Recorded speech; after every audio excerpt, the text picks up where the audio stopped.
Assalamualaikum warahmatullahi wabarakatuh. Perkenalkan, saya Hizriya Fisabilillah selaku moderator kelompok 4. Kami akan mempresentasikan materi yang berjudul Prosedur dan Teknik Diagnostik Kesulitan Belajar. Sebelum mulai presentasi, alangkah baiknya kita membaca doa sesuai keyakinannya masing-masing dalam hati. Dipersilahkan.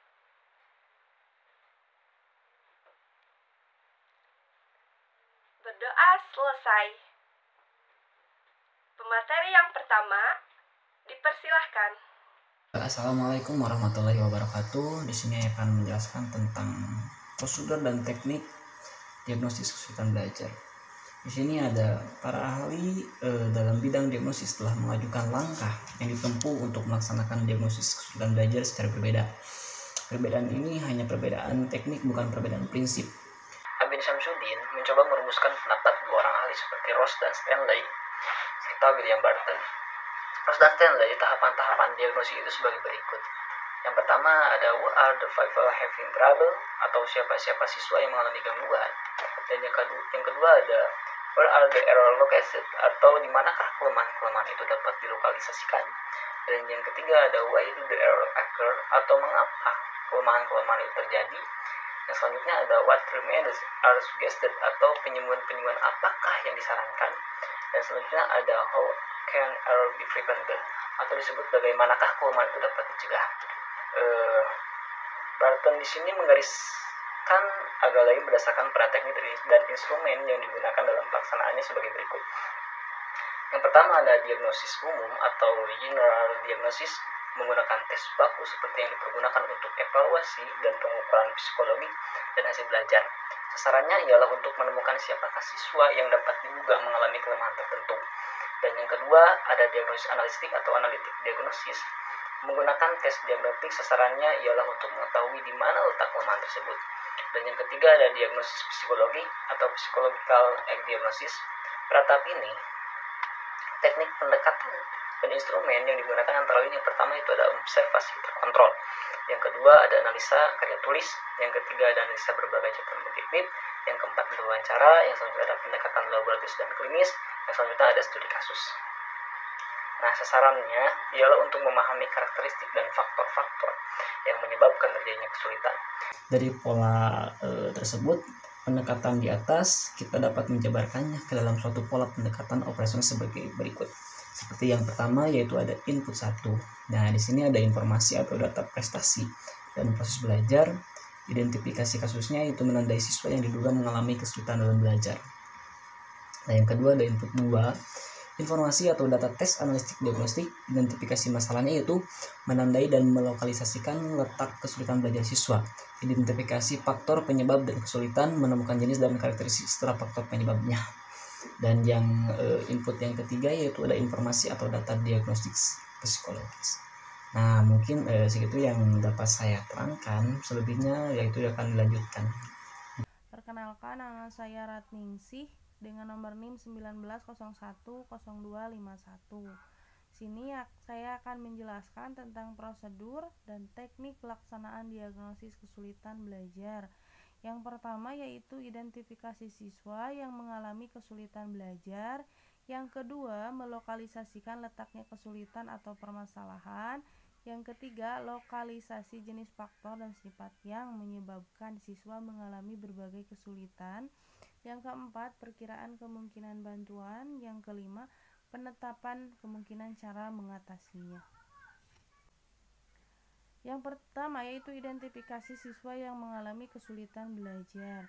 Beberapa langkah-langkah yang dapat ditempuh dalam mengidentifikasi siswa yang mengalami kesulitan belajar. Yang pertama yaitu menandai siswa dalam satu kelas atau dalam suatu kelompok yang diperkirakan mengalami kesulitan belajar, baik yang sifatnya umum maupun sifatnya lebih khusus dalam bidang studi tertentu.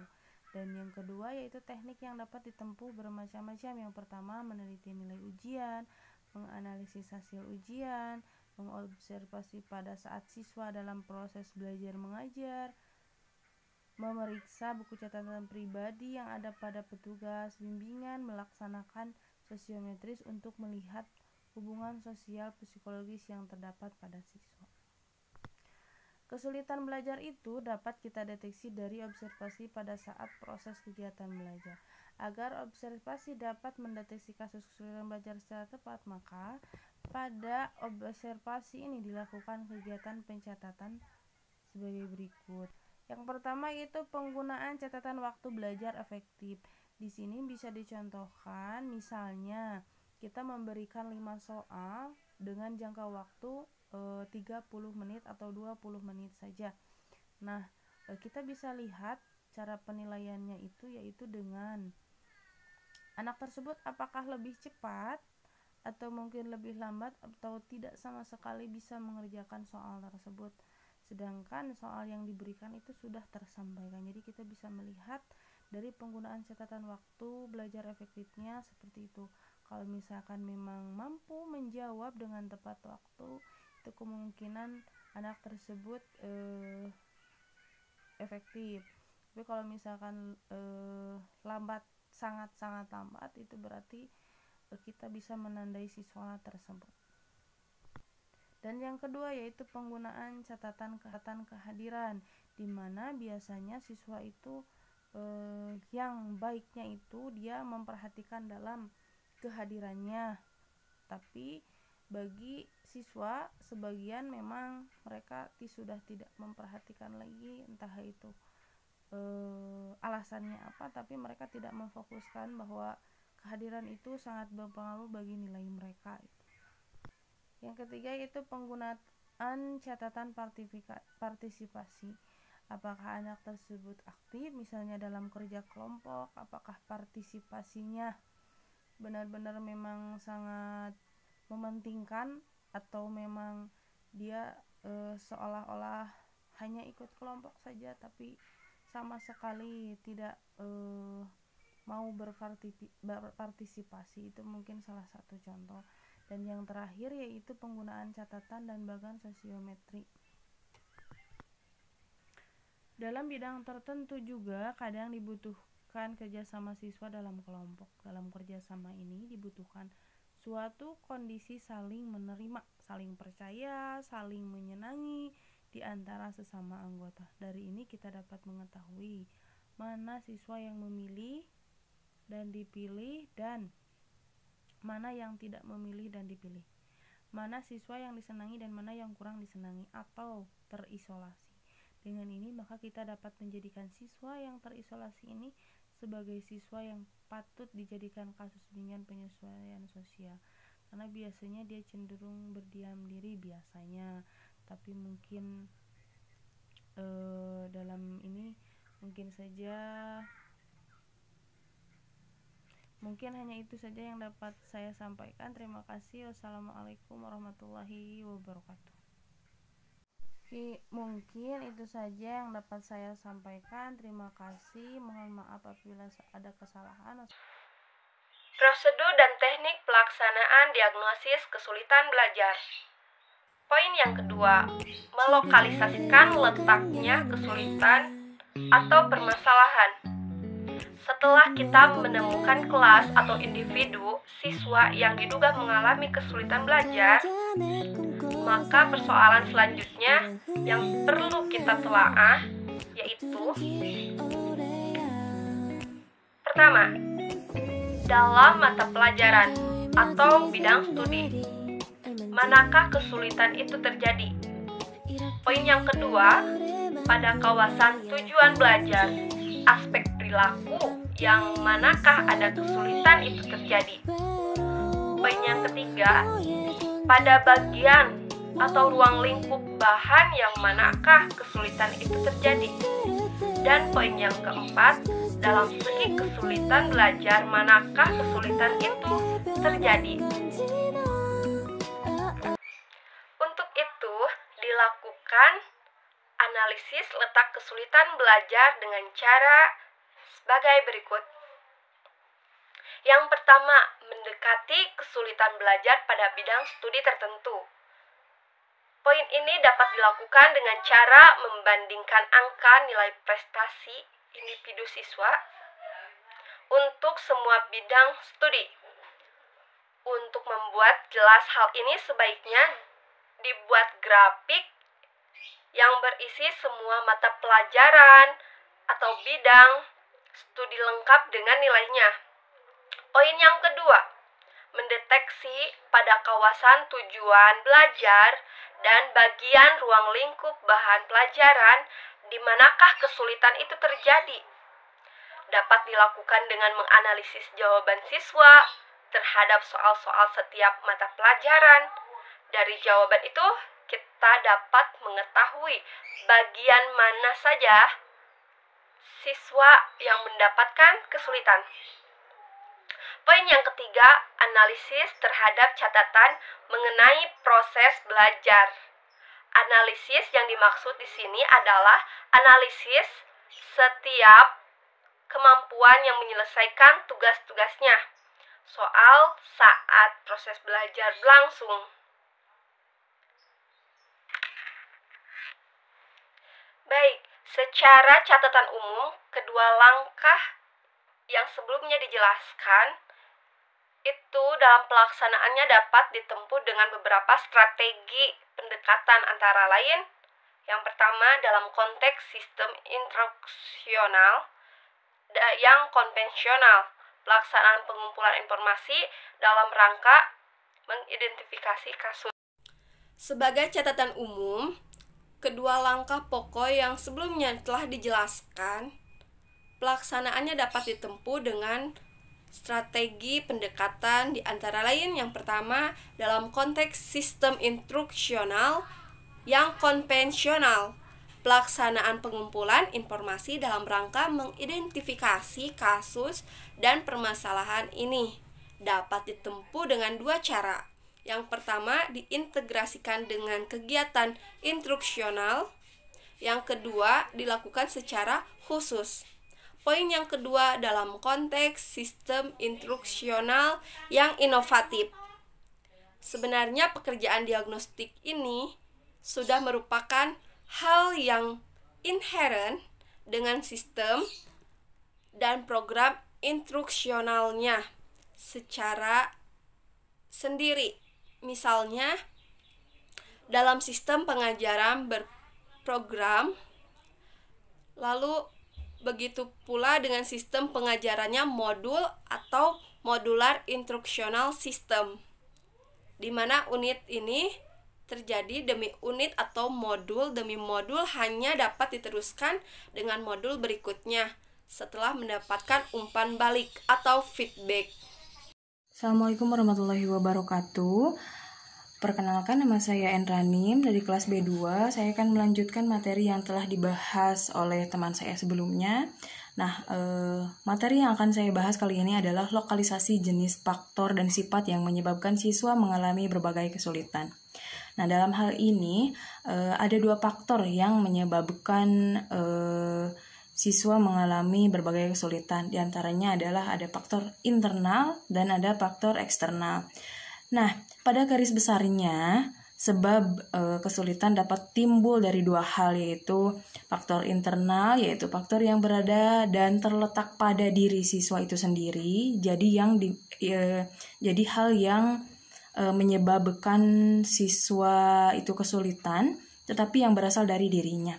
Nah, apa aja sih faktor internal itu sendiri? Nah, jadi faktor internal itu sendiri yaitu misalnya kelemahan mental, di antaranya adalah faktor kecerdasan misalnya, terus intelijensia. Intelijensia itu kecakapan atau bakat khusus tertentu yang dapat diketahui melalui tes tertentu, misalnya seperti itu. Kemudian kelemahan fisik, panca indera, syaraf, kecacatan karena sakit dan sebagainya, seperti itu. Nah, selanjutnya ada gangguan yang bersifat emosional, kemudian sikap dan kebiasaan yang salah dalam mempelajari bahan pelajaran atau bahan pelajaran tertentu. Misalnya si anak kesulitan dalam mempelajari matematika ya. Nah, dia tidak bisa menemukan cara bagaimana sih saya agar menyukai pelajaran tersebut dan bagaimana caranya agar saya minat. Nah, dia mengalami kesulitan dalam hal itu. Kemudian dia juga mengalami kesulitan dalam hal memecahkan masalah seperti itu. Nah, selanjutnya ada faktor eksternal, yaitu faktor yang datang dari luar yang menyebabkan timbulnya hambatan atau kesulitan. Faktor eksternal misalnya antara lain situasi atau proses belajar,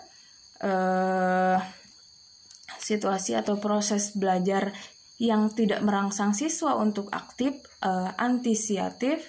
Atau antisiatif itu apa sih? Jadi kurangnya kemungkinan siswa belajar secara aktif, atau student active learning ya. Jadi dia tidak aktif di kelasnya, dia cuma diam aja kalau misalnya guru menerangkan seperti itu. Nah, selanjutnya ada sifat kurikulum yang kurang fleksibel. Nah, dalam hal ini terkadang siswa kesulitan nih untuk mengejar kurikulum yang ada saat ini, karena memang di beberapa tempat terkadang penyampaian informasinya itu kurang.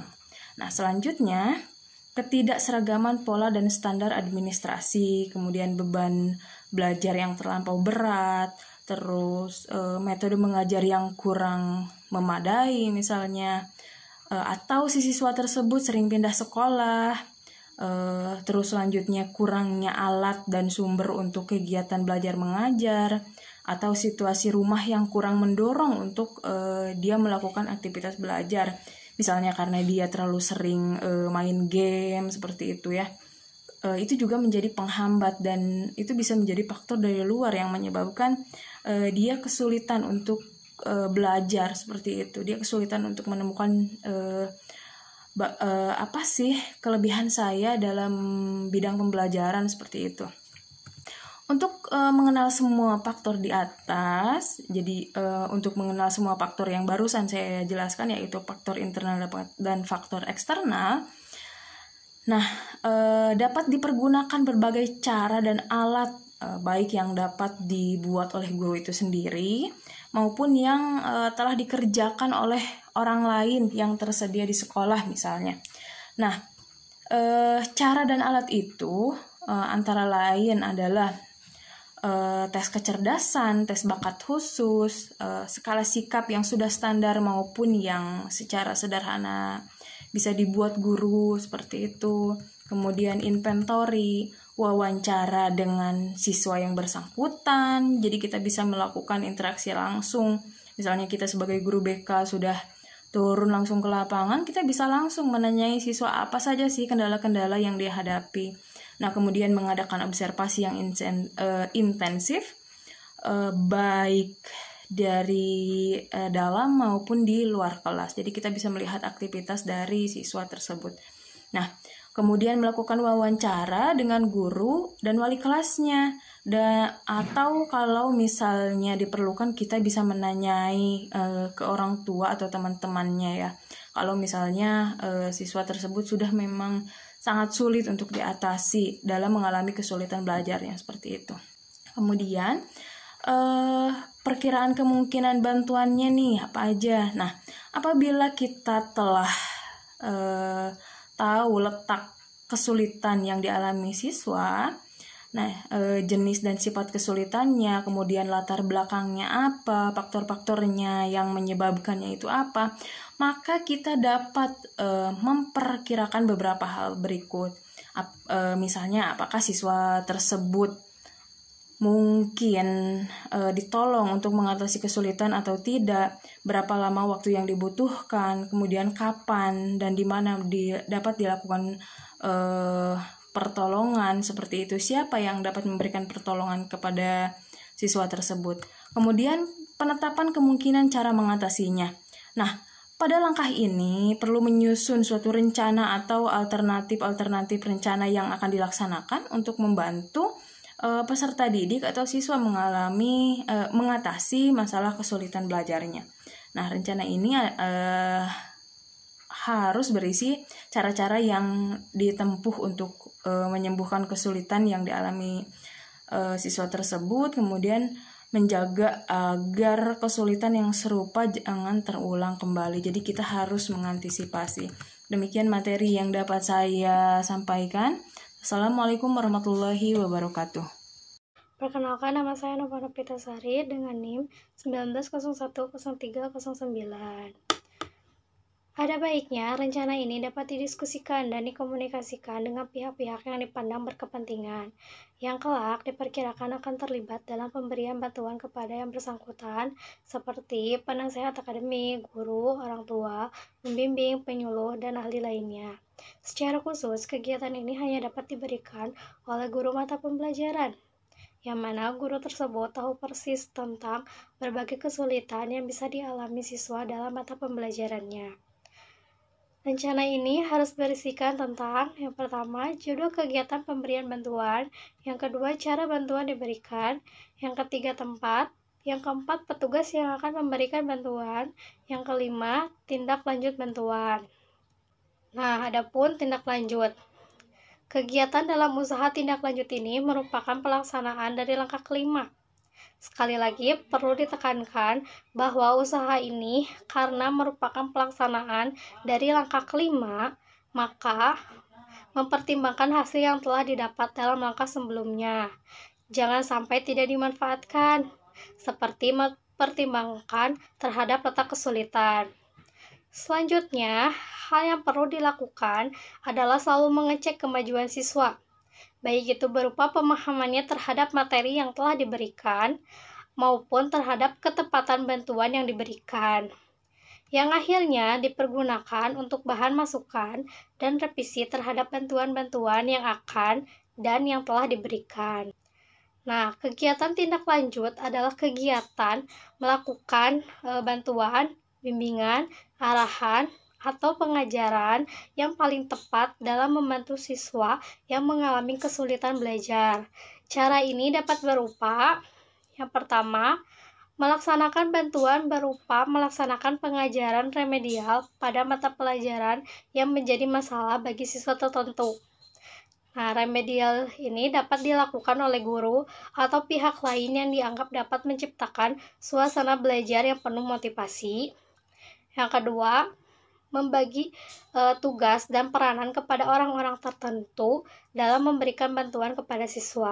Yang ketiga, senantiasa mengecek dan dicek kemajuan terhadap siswa yang bermasalah, baik pemahaman mereka terhadap bantuan yang diberikan berupa bahan, maupun mengecek bahan yang tepat guna program remedial yang dilakukan untuk setiap saat diadakan revisi dan improvisasi. Nah, yang terakhir, yang keempat, mentransfer atau mengirim siswa yang menurut perkiraan tidak dapat ditangani oleh guru kepada orang atau lembaga lain seperti psikolog, psikiater, lembaga bimbingan, lembaga psikologi, dan sebagainya, yang diperkirakan akan lebih tepat dan lebih dapat membantu siswa tersebut.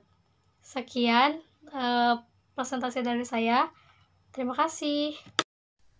Baik rekan-rekan, kami akan menyampaikan kesimpulan materi dari prosedur dan teknik diagnosis kesulitan belajar. Dalam melakukan diagnosis kesulitan belajar, tentunya kita sebagai guru atau konselor harus bisa memahami karakteristik siswa, terutama ketika siswa mengalami kesulitan belajar. Dalam hal ini, langkah-langkah yang harus dilakukan adalah mengetahui apa saja faktor-faktor pencetus dari kesulitan belajar. Diagnosis kesulitan belajar merupakan suatu prosedur dalam memecahkan sebuah masalah kesulitan belajar. Sebagai prosedur, maka diagnosis kesulitan belajar terdiri dari langkah-langkah yang tersusun secara sistematis agar pelaksana diagnosis kesulitan belajar dapat menghasilkan sesuai dengan keinginan. Maka pada prosedur itu merupakan suatu keharusan. Baik rekan-rekan, mohon maaf apabila banyak kesalahan dari penyampaian materi kelompok kami. Wabillahi taufiq wal hidayah. Wassalamualaikum warahmatullahi wabarakatuh.